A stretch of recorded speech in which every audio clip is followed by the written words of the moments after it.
যে কাহিনীটা আপনাদের আজ বলতে যাচ্ছি তা বিশ্বাস করা না করাটা আপনাদের উপর।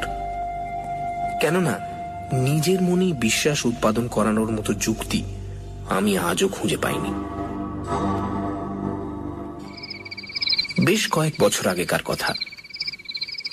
সালটা খুব সম্ভব 1932। রাত 10:30 বেজে গেছে।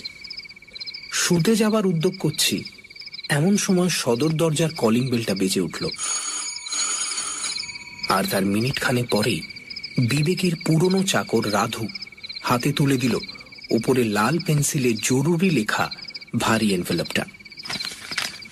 ভেতরে কয়েক তাড়া কাগজে দ্রুত হাতে লেখা একটা চিঠি। ড্রয়িং রুমের সোফায় পাশাপাশি বসে আমি আর রমিতা চিঠিটা পড়তে শুরু করলাম। প্রিয় আশিস, সময় খুব অল্প, তাই যথাসম্ভব সংক্ষেপ করে আমার এই কাহিনীটা তোমায় বলে যেতে চাই। এই চিঠি আমার স্বীকৃতিপত্র। প্রয়োজন হলে যথাস্থানে এটা হাজির করার অধিকারও তোমার রইল। প্রায় বছর খানেক আগে ফ্রি স্কুল স্ট্রিট ধরে বাড়ি ফিরছিলাম। রাত তখন প্রায় 9টা। আশপাশের কয়েকটি দোকান বন্ধ হয়ে গেছে, আরো কয়েকটি বন্ধ হচ্ছে। এমন সময় হঠাৎ চোখ পড়ল একটা কিউরিওর দোকানের ওপর। দোকানটা খুব বড় নয়। বাইরের ধুলো পড়া কাচের শোকেসে পুরনো আমলের বহু দর্শনীয় বস্তু থরে থরে সাজানো। জানোই তো আমার হবি কি। দাঁড়িয়ে পড়লাম সেখানে। শোকেসের একেবারে পেছন দিকে একটা শেলফের ওপর দেখলাম একটা গোলাকার তামার ডিবে। ডিবেটার আকার মোটেই পাউডার কেসের মতো নয়। আর বোধহয় সেই কারণেই জিনিসটার উপর আমার দৃষ্টি আকৃষ্ট হয়েছিল প্রথম থেকেই। সঠিক কি কারণে জানি না, বোধহয় এরকম কোনো বাক্স ইতিপূর্বে দেখিনি বলেই দাঁড়িয়ে দাঁড়িয়ে সেটা খুঁটিয়ে খুঁটিয়ে দেখতে লাগলাম। শোকেসের কাঁচটায় ময়লা এমনই পুরু হয়ে জমেছিল যে সে আস্তরণ ভেদ করে আমার দৃষ্টি ভেতরে ভালো করে প্রবেশ করতে পারছিল না। তাই জিনিসটাকে একবার হাতে করে দেখবার জন্য দোকানের ভেতর ঢুকলাম। কাউন্টারের পেছন থেকে এগিয়ে এলো অবিশ্বাস্য রকমের বৃদ্ধ এক চীনাম্যান। ওয়েলকাম বাবু, ওয়েলকাম। ভাঙা ভাঙা ইংরেজিতে সে আমায় কৌটো সম্বন্ধে অনেক কথা বলল। ডিবেটা ছিল বেশ ভারী, আগাগোড়া তামা দিয়ে তৈরি, গোলাকার, 4 ইঞ্চি উঁচু আর ব্যাস প্রায় 3 ইঞ্চি। ভেতরে একটা কিছু জিনিস নিশ্চয়ই ছিল, কেননা ঝাঁকানি দিলে ভেতরে সেটা নড়ে ওঠার শব্দ শুনতে পাচ্ছিলাম। কিন্তু কৌটোটাকে কেউ নাকি আজ পর্যন্ত খুলতে পারেনি। চীনাম্যানটি এটি কিনেছিল চট্টগ্রাম থেকে সদ্য আসা এক জাহাজের খালাসির কাছ থেকে। কিন্তু পৃথিবীর কোন অংশ থেকে ডিবেটির আবির্ভাব ঘটেছে সে সম্বন্ধে কোনো তথ্যই সে আমায় দিতে পারল না। You gave me only 2 rupees, sir. 2 rupees. আমি তাকে 1 টাকা দিলাম। ডিবেটি নিয়ে বাড়ি ফিরে সিধে গেলাম আমার ছোট্ট ওয়ার্কশপটায়। প্রথমেই কৌটোটাকে ঘুরিয়ে ফিরিয়ে ভালো করে জোর আলোয় পরীক্ষা করলাম। সেটার গঠনভঙ্গি থেকেই মনে হলো বহু পুরনো আমলের সামগ্রী সেটি। এমনকি ডিবেটা তৈরি করার সময় লেদের ব্যবহারও করা হয়নি, আগা গোড়া হাতে তৈরি। কৌটোর ঢাকনির ওপর এক সময় একটা কিছু খোদাই করে লেখা হয়েছিল, কিন্তু উকো দিয়ে ঘষে সেটুকুও তুলে ফেলা হয়েছে। এরপর আমার কাজ হলো ডিবেটার কোনো ক্ষতি না করে ঢাকনাটিকে খোলার ব্যবস্থা করা। ডালাটা এমনই এঁটে বসে গেছিল যে শুধু হাতের জোরে অথবা কোনো মামুলি পদ্ধতিতে তা খোলা অসম্ভব। অতএব বিজ্ঞানের শরণ নিতে হলো। প্রথমেই আমি ডিবেটার ডালার নিচের দিক করে 1 ডিশ গ্লিসারিনে 1 হপ্তাহ চুবিয়ে রাখলাম। ইতিমধ্যে তামার পাত কেটে তৈরি করে ফেললাম 2টি কলার, একটা কৌটোটির জন্য, অপরটি কৌটোর ঢাকনির জন্য। 7 দিন কেটে যাবার পর আমি নাট স্ক্রু দিয়ে কলার দুটোকে বেশ শক্ত করে লাগিয়ে দিলাম। তারপর কৌটোটিকে ভাইসে চেপে ধরে কলারের ওপর হাতুড়ি ঠুকে ঢাকনিটাকে ঘুরিয়ে দেবার চেষ্টা করতে লাগলাম, কিন্তু ঢাকনিটা ঘুরল না। তখন উল্টো দিকে হাতুড়ি ঠোকা দিতেই তৎক্ষণাৎ ঘুরে গেল ডালাটা। বুঝলাম আজ পর্যন্ত কেন কেউ এটা পেঁচিয়ে খুলতে পারেনি। কৌটোটার প্যাঁচ সাধারণ নিয়মের সম্পূর্ণ উল্টো। ডান দিকে ঘোরালে তবে সেটা খোলে। মনে পড়ল বহু বছর আগে এইরকম উল্টো নিয়মেরই প্রচলন ছিল। যাই হোক, ধীরে ধীরে ঢাকনিটা ঘুরিয়ে দিতে লাগলাম। অতি সাবধানে হাত দুটি সামনে এগিয়ে ধরেছিলাম ডিবেটা, কেননা ভেতরে এত বছর ধরে কি জিনিস যে লুকিয়ে আছে তা তো জানি না। বোমার মতো সেটা আচমকা ফেটেও পড়তে পারে, লাফিয়ে উঠে হয়তো আমার মুখে প্রচন্ড আঘাতও হানতে পারে। ডালাটা খুলে আনার পর কিন্তু চাঞ্চল্যকর বিশেষ কিছু ঘটল না। মনে হলো ডিবেটার অর্ধেক শুধু ধুলোতেই ভর্তি, কিন্তু একেবারে তলায় ছিল বিনুনি পাকানো খানিকটা কোঁচকানো চুল। সিধে করে ধরলে লম্বায় সেটি প্রায় 9 ইঞ্চি আর প্রায় একটা পেন্সিলের মতো মোটা। বিনুনির 2-1টি পাক খুলে দেখলাম অতি সূক্ষ্ম শত শত চুলের সমষ্টি ছাড়া আর কিচ্ছু সেখানে নেই। কিন্তু চুলগুলির উপর নোংরা এমনই জমাট বেঁধে রয়েছে যে উল্লেখযোগ্য আর কিছুই দেখতে পেলাম না। সুতরাং সেগুলোকে পরিষ্কার করাই হলো আমার পরবর্তী কাজ। প্রথমে জল মেশানো পাতলা হাইড্রোক্লোরিক অ্যাসিডে ডুবিয়ে রাখতে চুলের তেলতেলে ভাবটা চলে গেল। তারপর কাপড় কাচা সোডার জলে ডুবিয়ে রাখতে চুলে আর অ্যাসিডের অবশিষ্ট লেগে রইল না। এরপরে ডিস্টিলড ওয়াটারে বেশ করে ধুয়ে অ্যালকোহলে ডুবিয়ে তুলে নিলাম, ফলে জলকণা মুক্ত হলো চুলগুলি। সব শেষে ইথারে ডুবিয়ে দিলাম বিনুনিটা। ইথার থেকে যখন চুলের গোছাটা সবই তুলেছি, এমন সময় খবর এলো যে ফোনে আমায় কে ডাকছে। সুতরাং হাতের কাছে প্রথমেই যে পরিষ্কার জিনিসটা পেলাম সেটা এক টুকরো সাদা কার্ডবোর্ড, তার উপরেই পিন দিয়ে বিনুনিটা গেঁথে চলে গেলাম ফোন ধরতে।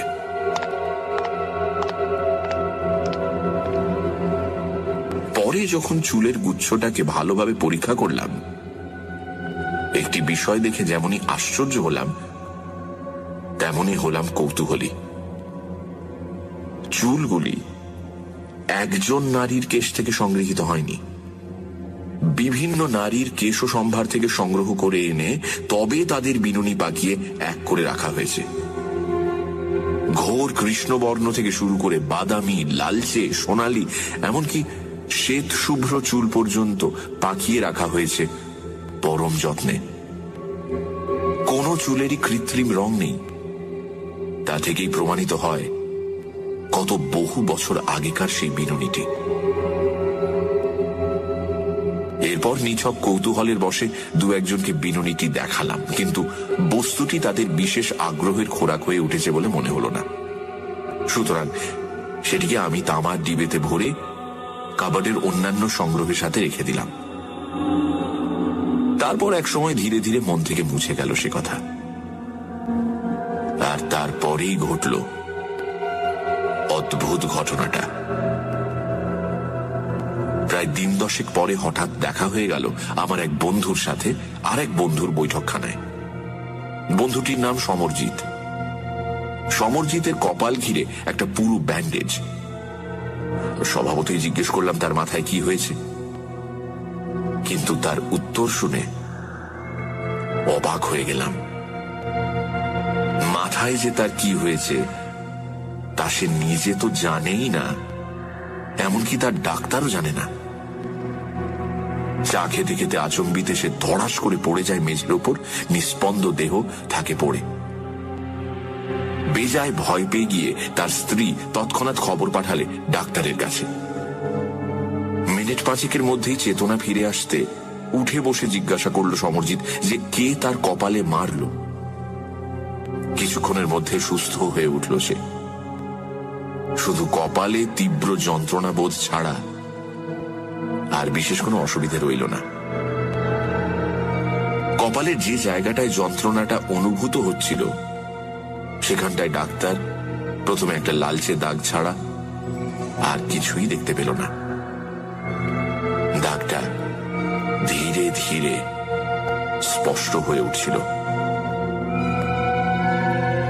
ধীরে ধীরে পরিষ্কার হয়ে ফুটে উঠতে লাগলো দাগটা। শেষে মনে হলো কপালের ওই জায়গাটায় লাঠি দিয়ে হানা হয়েছে এক প্রচন্ড আঘাত। পরের দিন দাগটা সেই রকমই রইল, তবে দেখা গেল দাগটার চারদিকে বেষ্টন করে গোল ভাবে ফুটে উঠেছে থেঁতলে যাওয়ার মতো একটা চিহ্ন, নীলচে কালশিটের আভা। তারপর ধীরে ধীরে সব ভালো হয়ে আসতে লাগলো। ব্যান্ডেজ খুলে সমরজিৎ দাগটা আমায় দেখালো। গোলাকার কালশিটের মাঝে ঈষৎ বাঁকানো রক্তবর্ণ একটা দাগ ছাড়া আর কিছুই নেই। বিশ্রী কৃমি কীটের মতো লাল আভা নিয়ে প্রকট হয়ে রয়েছে দাগটা। ডাক্তারের মতে দুর্বলতাবশত হঠাৎ মাথা ঘুরে যাওয়ার ফলে পড়ে যায় সমরজিৎ। সেই সময় কোনো রকমে মাথাটা ঠুকে যাওয়ার ফলেই এই বিপত্তির সৃষ্টি। ডাক্তারের যুক্তিহীন মতের এখানেই সমাপ্তি। প্রায় মাসখানেক পরে সুমিতা বলল, সত্যি তোমার ওয়ার্কশপটা একটু গোছগাছ করা দরকার। মা গো, কি নোংরা। তাই নাকি? আগে হ্যাঁ মশাই, কোনো ভদ্রলোক কি ওখানে কাজ করতে পারে? শুনে দীর্ঘশ্বাস ফেললাম আমি। কিন্তু সুমিতা ছাড়বার পাত্রী নয়। কোমরে আঁচল জড়িয়ে এক হাতে ঝাঁটা আর অন্য হাতে আমাকে ধরে যাত্রা করলো ওয়ার্কশপের দিকে। পরিষ্কার করার মধ্যে কাজ ছিল শুধু ঘরের বিভিন্ন জায়গা থেকে যন্ত্রপাতিগুলো সংগ্রহ করে শেলফের যথাস্থানে রক্ষা করা, আর মেঝের বাজে জিনিস দেখলেই তুলে জঞ্জাল গাদায় স্তূপীকৃত করা। আর তার মাঝেই সবিরাম চলতে লাগলো সুমিতার বকবক। তোর বাবা, ভালো লাগে না, সব যেন আমার জ্বালা। নিজে করবে কাজ আর সেগুলোকে সব। প্রথমেই আমার দৃষ্টি আকৃষ্ট হলো এক টুকরো সাদা কার্ডবোর্ডের ওপর। এটা সেই বোর্ড যার উপর আমি টেলিফোন কল আসার জন্য চুলের গুচ্ছটা রেখে গিয়েছিলাম।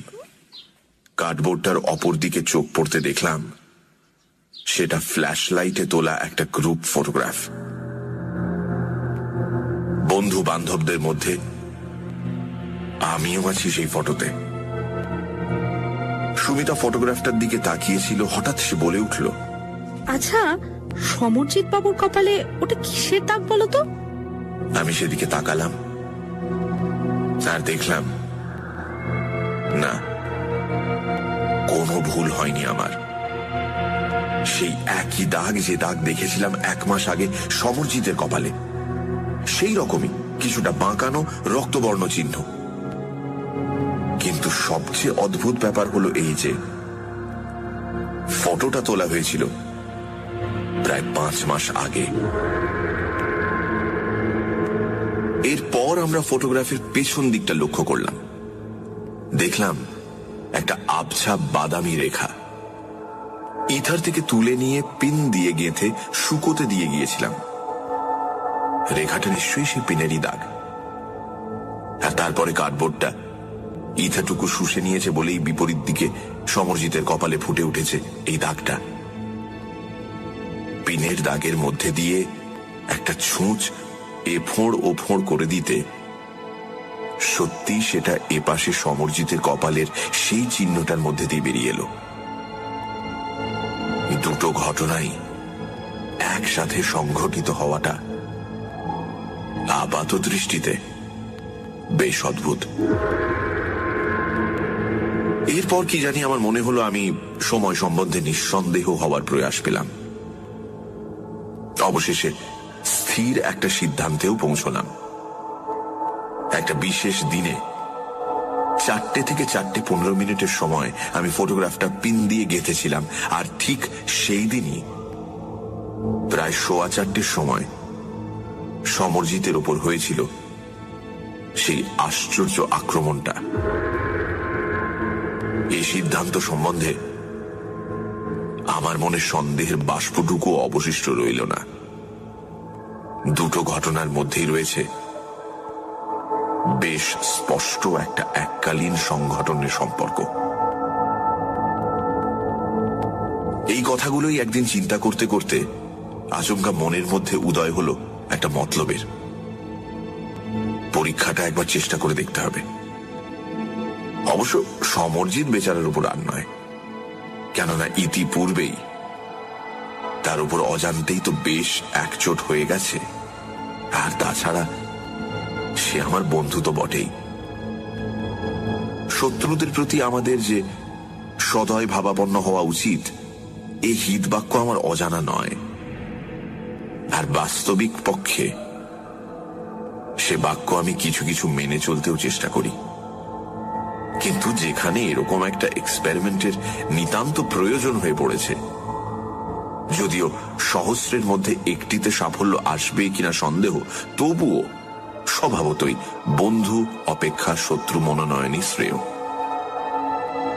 সুতরাং এরপর থেকে আমি ব্যস্ত রইলাম মনোমতো একটা শিকার অন্বেষণে, যাতে হঠাৎ যদি আবার একটা কোইন্সিডেন্স ঘটে যায়, তবে তার ফলে আমার বিশেষ ক্ষতি হবে না। আর যে ব্যক্তি বিশেষটিকে মনোনীত করলাম, সে আমার পরবর্তী গৃহের অধিবাসিনী এক আয়া।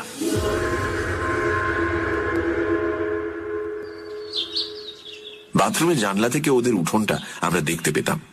প্রায় লক্ষ্য করেছি, শিশুটা যখন তার তত্ত্বাবধানে থাকতো আর আশপাশে যদি কাউকে না দেখা যেত, তখন শিশুটির সঙ্গে নিতান্ত অকারণে ব্যবহার করত অত্যন্ত হৃদয়হীনার মতো। অপরের বাড়ির দৈনিক ঘটনাবলী লক্ষ্য করা অবশ্য অত্যন্ত গর্হিত কাজ, কিন্তু অবোধ শিশুটার ওপর তার অযৌক্তিক নির্দয় আচরণ তুমি দেখলে নিশ্চয়ই এই অপরাধ থেকে আমায় মুক্তি দিতে। আমরা তো ওকে দু চোখে দেখতেই পারতাম না এর জন্য। আরো একটা ব্যাপারে মেজাজটা আমার তার উপর বিগড়েছিল। প্রথম যখন সে ও বাড়িতে এলো, বাগানের পাঁচিলটার উপর ঝুঁকে পড়ে গোলাপের গন্ধ শুকত। এতেই যদি ক্ষান্ত থাকতো তাহলে কিছুই হতো না, কিন্তু অনর্থক বোঁটা শুদ্ধ ফুলগুলো তুলতো আর ছুঁড়ে ফেলতো মাটিতে। অচিরেই সেই ঘটনার পুনরাবৃত্তি হওয়া আমি বন্ধ করলাম।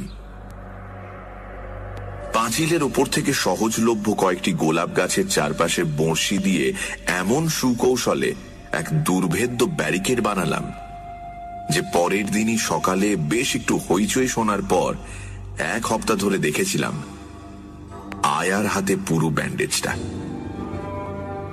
মোটের উপর আমার এক্সপেরিমেন্টের পক্ষে সম্পূর্ণ উপযুক্ত ব্যক্তি হলো সে। কাজেই আমার প্রথম কাজ হলো তার একটা ফটোগ্রাফ তুলে ফেলা। পরের দিন ঝলমলে রোদ্দুর ভরা সকালে যখন সে উঠোনে পায়চারি করছে, আমি বাথরুমের জানলা থেকে এরোপ্লেন ওড়ার মতো কি ওইরকম একটা বিদঘুটে শব্দ করতে সে মুখ তুলে তাকালো, আর তৎক্ষণাৎ শাটার টিপে দিলাম। প্রথম প্রিন্টটা যখন শুকলো, সেই রাতেই প্রায় 11টার সময় আমি চুলের বিনুনিটা নিয়ে তার কপালে 2টো পিন দিয়ে আটকে রাখলাম। অবশ্য নিজের এই নির্বোধ কার্যকলাপের জন্য হাসি পাচ্ছিল খুবই, কিন্তু নিতান্তই একটা ছেলে খেলা পরীক্ষার মতো সহজভাবে সেটাকে গ্রহণ করতে পেরেছিলাম। তারপর পিন লাগানো ফটোগ্রাফটা রেখে দিলাম ওয়ার্কশপের কাবার্ডে। সানডে সাসপেন্স, শুধুমাত্র মির্চি 98.3-তে। গল্পের পরবর্তী অংশ।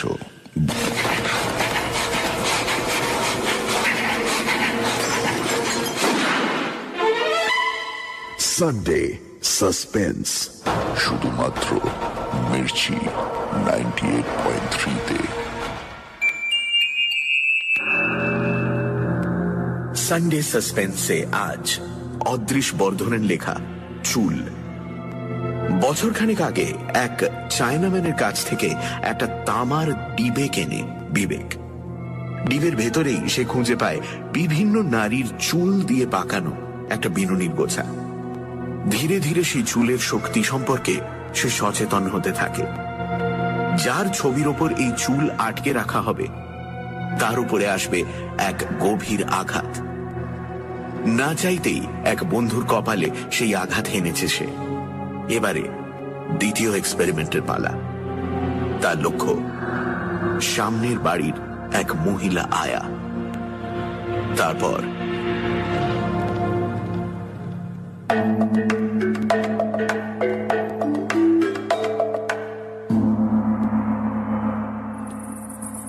পরের দিন সন্ধ্যায় বাড়ি ফিরতে সুমিতা বলল, এই শুনেছো, আজকে সকালে নাকি পাশের বাড়িতে আয়াটাকে বিছানায় মরে পড়ে থাকতে দেখা গেছে।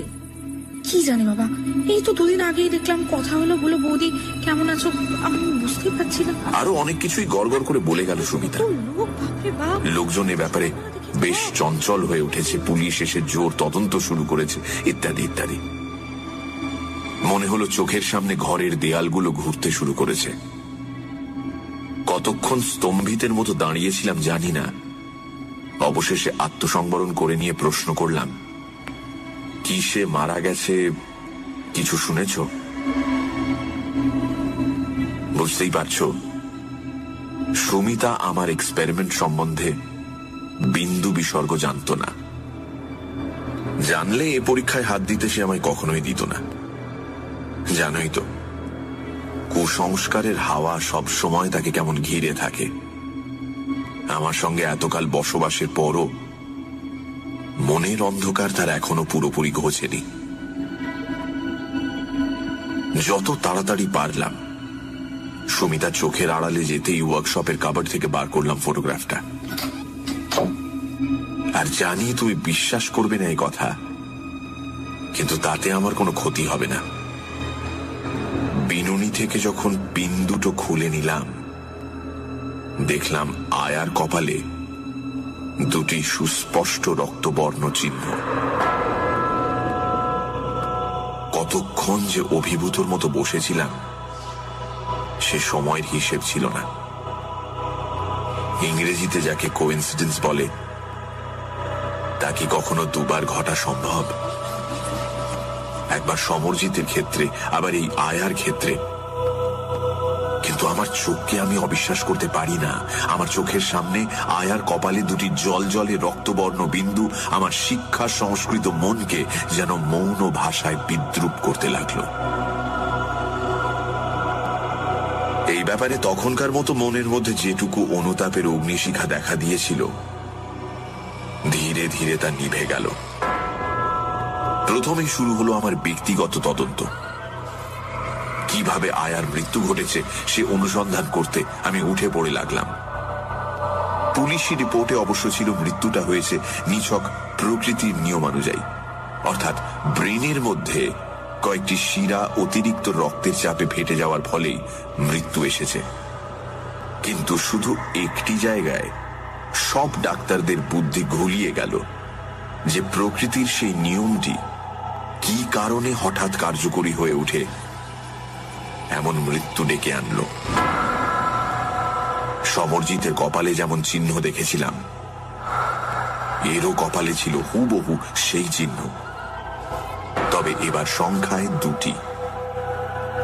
দু একজন ডাক্তার অবশ্য বলেছিল যে এক্স রে করে করটির ভেতরটা দেখা যাক। এক্স রে ফটো উঠেছিল, কিন্তু আভ্যন্তরিক কোনো স্নায়ু বিকৃতি দেখা যায়নি। সুতরাং ব্যাপারটা শেষ হয়ে গেল এইখানে। কিন্তু আমার মাথা তখন চঞ্চল, হাজারটা চিন্তা ঘুরে বেড়াচ্ছে। শরীর খারাপ থাকার জন্য মাথা ঘুরে পড়ে যাওয়াটাও তো আয়ার পক্ষে সম্ভব। আরো তো কত কারণ থাকতে পারে। সত্যি কি ওই কেশগুচ্ছের সঙ্গে এই মৃত্যুর কোনো সম্পর্ক আছে? বাস্তবে ওইখানেই বিষয়টার ওপর আমি জবনিকা টেনে দিতে পারলাম না।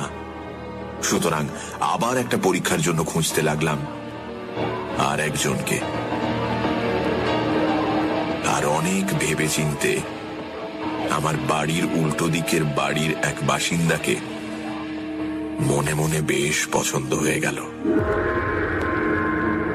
লোকটি অবশ্য আয়ার মতো ততটা খারাপ ছিল না, কেননা নিষ্ঠুর প্রকৃতির মানুষ সে নয়, অন্তত নিজের ইচ্ছেই তো নয়। শুধু সারা দিন, বিশেষ করে গভীর রাত পর্যন্ত বেহালা বাজাবার এক বিদঘুটে নেশা তার ছিল। সুতরাং স্থির করলাম খুন করাটা উচিত হবে না, তার চেয়ে অল্পের ওপর দিয়ে একটু মজা করা যাক। মুশকিলটা হলো ফটো তোলা নিয়ে, কেননা বাইরে সে খুবই কম বেরোতো। যার সঙ্গে আমার দৈনিক একাধিকবার চোখাচোখি হচ্ছে, তার অগোচরে তারই মুখের পরিষ্কার ফটো তোলা যে কি কঠিন ব্যাপার তা তুমি উপলব্ধি করছো নিশ্চয়ই। যাই হোক, প্রায় দিন 15 পরে এই দিকটা আমি কোনো মতে কায়দা করে সামলে নিলাম। ফটোটা যদিও খুবই ছোট্ট হয়েছিল, কিন্তু পরে আমি সেটা বেশ বড় করে এনলার্জ করে নিলাম। সন্ধ্যের পর থেকে উপরের একটা ঘরে বেশ অঙ্গভঙ্গি করে ছড়ি টানত ভদ্রলোক।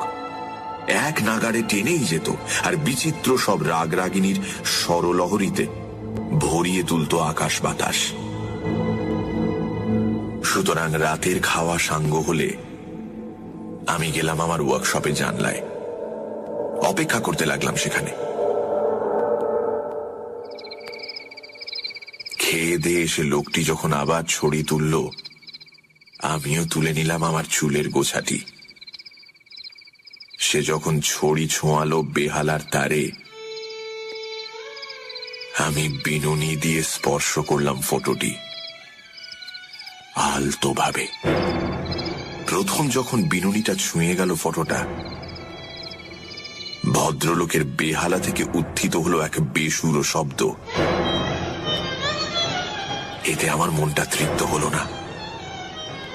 আবার ধীরে ধীরে বিনুনি ছোঁয়ালাম ফটোটিতে। এবার আর কোনো সন্দেহই রইল না। অত্যন্ত ক্ষিপ্রভাবে কাঁধ থেকে সে নামিয়ে নিল বাদ্যযন্ত্রটি এবং প্রায় মিনিট 5 ধরে ডাঙায় ওঠা মাছের মতো খাবি খেতে লাগলো। তার ছটফটানি দেখে মনে হলো নিঃশ্বাস যেন তার রুদ্ধ হয়ে আসছে। উদ্গ্রীব হয়ে দেখতে দেখতে আমি এমন অবাক হয়ে গেলাম, মনে হলো যেন আমার নিজেরও নিঃশ্বাস ক্রিয়া বন্ধ হয়ে আসছে।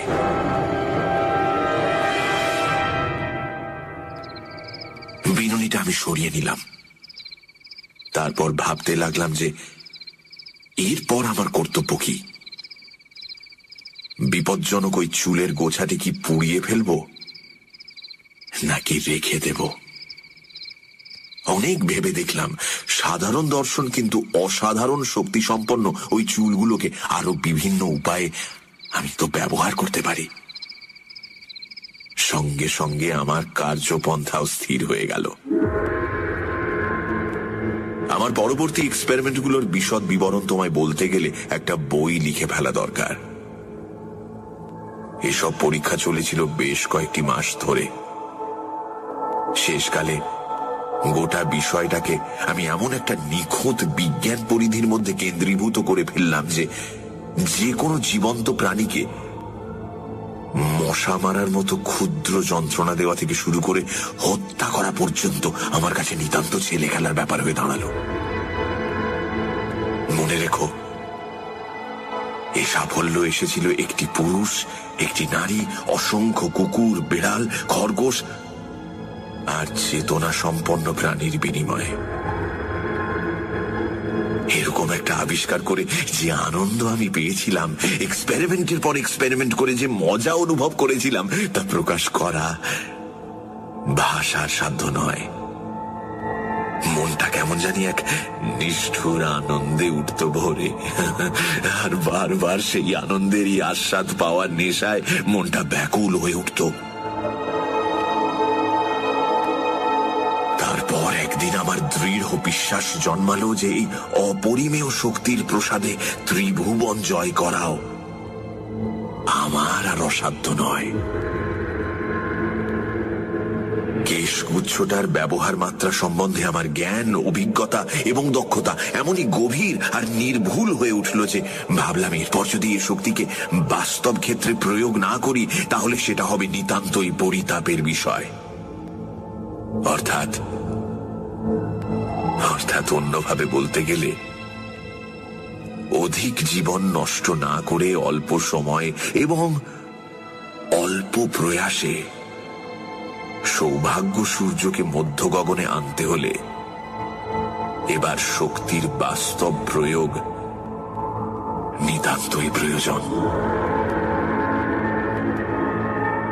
ভেবে দেখলাম অপ্রিয় ভাজন আর অবাঞ্ছিত ব্যক্তিদের উপর ক্রমাগত শক্তির প্রয়োগ করতে গেলে সময় লাগবে অনেক।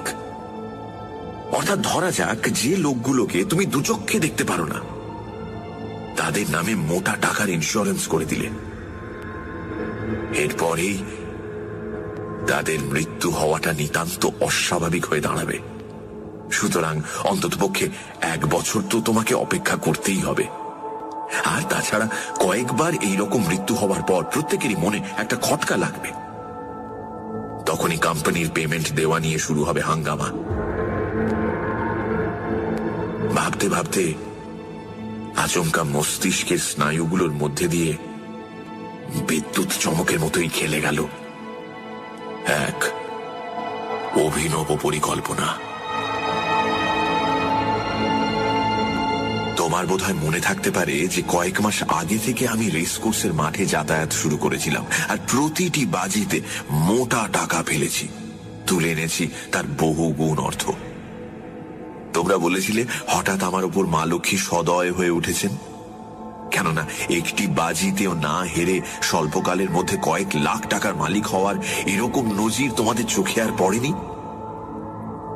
কিন্তু আমার এই সৌভাগ্যের মূলে কি ছিল জানো?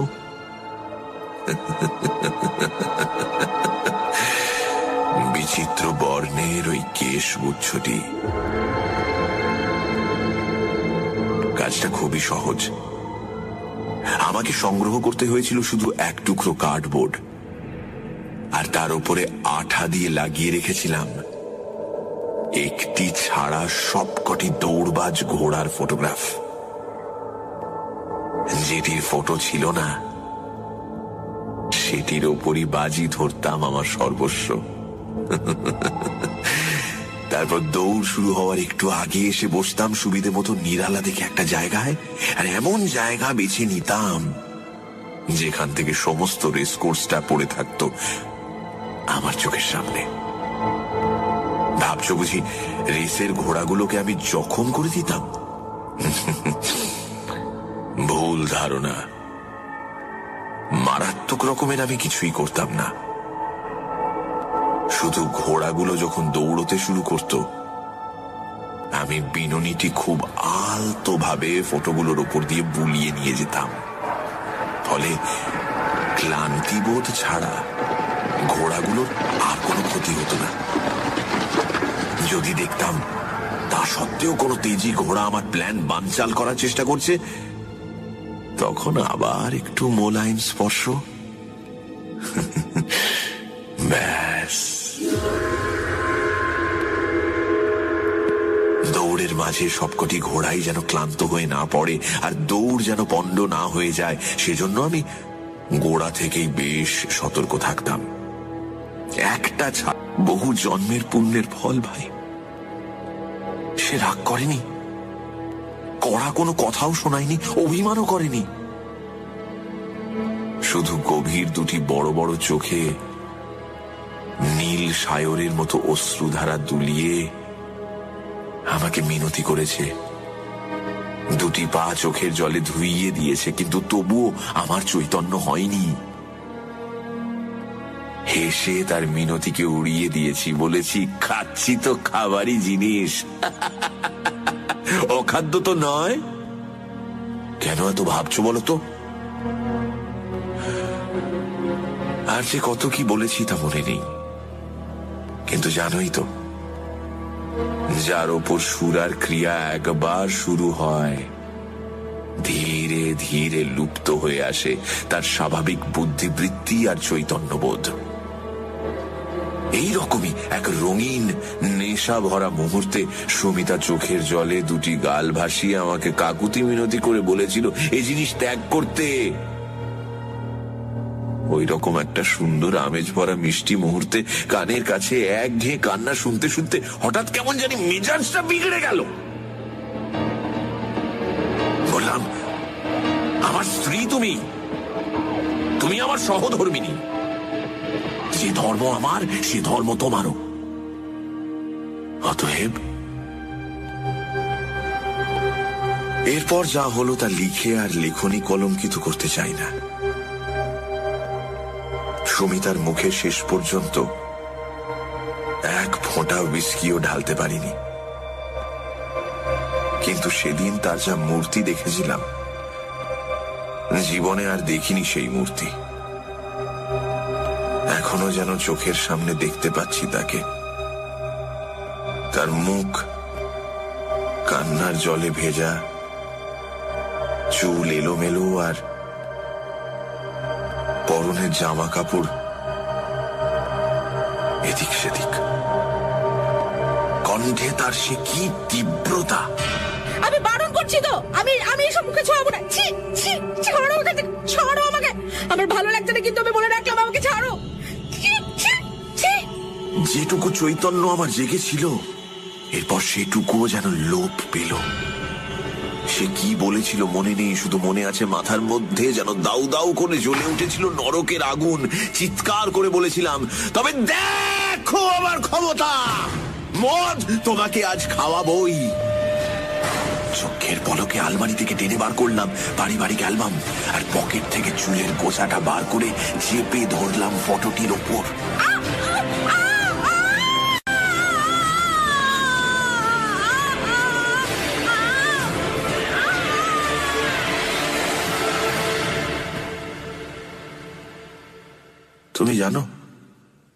তুমি জানো ডাক্তার বলেছে হৃদরোগে আক্রান্ত হয়ে সুমিতা মারা গেছে। হৃদরোগ, হ্যাঁ, তা সত্যি ছিল।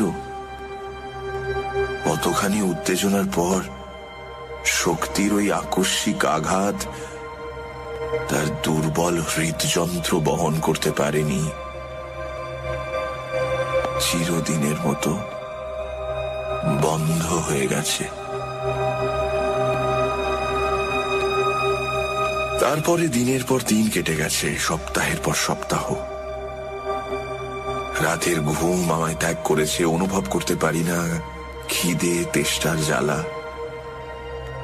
চোখ বুঝলেই চোখের সামনে দেখি উস্কো খুস্কো কেশে, আলু থালু বেশে বিস্ফারিত চোখে সুমিতার সেই মূর্তি, যে মূর্তি জীবনে একবারই দেখেছিলাম। আর চোখ খুললেই মাথার মধ্যে অনুভব করি এক যন্ত্রণা। রাত দিন একটি চিন্তা অক্টোপাসের মতো মারণ বাহু দিয়ে আঁকড়ে রয়েছে আমার মস্তিষ্কের স্নায়ুগুলোকে। নির্মল, নিষ্ঠুর, নির্দয় ভাবে শোষণ করছে, পিষণ করছে আমার মস্তিষ্ককে। আমার স্ত্রীর হত্যাকারী আমি স্বয়ং, শ্রী বিবেক রায়। এছাড়া আর কোনো চিন্তা আমার নেই। আমি বুঝতে পারছি আমি পাগল হয়ে যাচ্ছি। রাত দিন বিড়বিড় করে কি সব বকি। ভালোবাসি একা থাকতে, এমনকি রাধুও সামনে এসে পড়লে উঠি আঁতকে। এই বুঝি সে ধরে ফেললো আমার অপরাধ।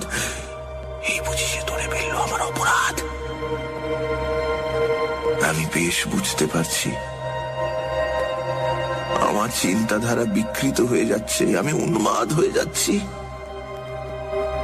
কিন্তু তার আগেই লিখে রেখে গেলাম আমার স্বীকৃতি। বিশ্বাস করো আর নাই করো, যে মহাপাপ আমি করেছি তার শাস্তি দেবার আয়োজন করেছেন বিধাতা স্বয়ং সারাটা জীবন ধরে। কিন্তু আমি পারবো না। এর শাস্তি সারা জীবন ধরে বহন করছে, আমি পারবো না। আশিস,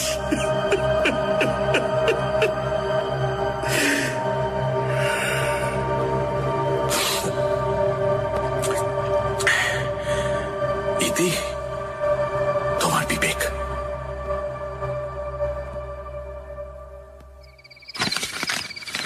স্ত্রী শোকে সত্যি বেচারা একেবারে উন্মাদ হয়ে গেছে। চিঠিটা ভাঁজ করতে করতে বললাম আমি, ওগো, আমার ভীষণ ভীষণ ভয় করছে। আমার মনে হচ্ছে এক্ষুনি কোনো বিপদ হবে। আমাদের এক্ষুনি এখান থেকে যেতে হবে। তুমি চলো প্লিজ, প্লিজ তুমি চলো এক্ষুনি। বলতে বলতে রমিতার দুই চোখ জলে ভরে ওঠে।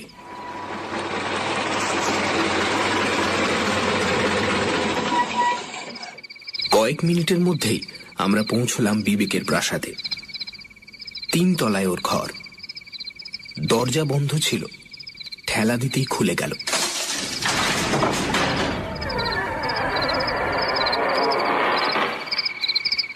প্রথমে ঘরে কাউকে চোখে পড়ল না। নিবিড় নিঃশব্দে ঘরের আবহাওয়া থমথমে হয়ে উঠেছে। টেবিলের উপর রাখা একটা টেবিল ল্যাম্পের মৃদু আলোয় রহস্য ঘন আধারিতে ভরে উঠেছে ঘরটা। চারদিকে ভালো করে চোখ বোলাতে গিয়ে দৃষ্টি পড়ল বিছানার উপর শুয়ে থাকা একটি দেহের উপর। এগিয়ে গেলাম। বহুদিনের দাড়ি গোঁফে মুখ আচ্ছন্ন থাকলেও বিবেককে চিনতে আমাদের দেরি হল না। সে যেন গভীরভাবে ঘুমোচ্ছে, মুখটা শান্ত। কপালের ডান দিকে একটা বিভৎস রক্তবর্ণ ক্ষতচিহ্ন। চিহ্নটিকে গোলাকার ভাবে ঘিরে রয়েছে নীলচে কালশিটের সুস্পষ্ট দাগ। পাশেই পড়ে রয়েছে একটা ফটোগ্রাফ। আলোর কাছে ধরলাম সেটা। বিবেকের ফটো। তার প্রশস্ত কপালের মাঝে বিদ্ধ একটা পিন আর একটা চুলের গোছা। পিনটা আর চুলগুলো সরিয়ে আনতে যা দেখলাম, তাতে আমার মেরুদণ্ডের মধ্যে দিয়ে একটা হিম শীতল স্রোত বয়ে গেল। ফটোতে বিবেকের কপালে উজ্জ্বল হয়ে জেগে রয়েছে একটা রক্তবর্ণ চিহ্ন।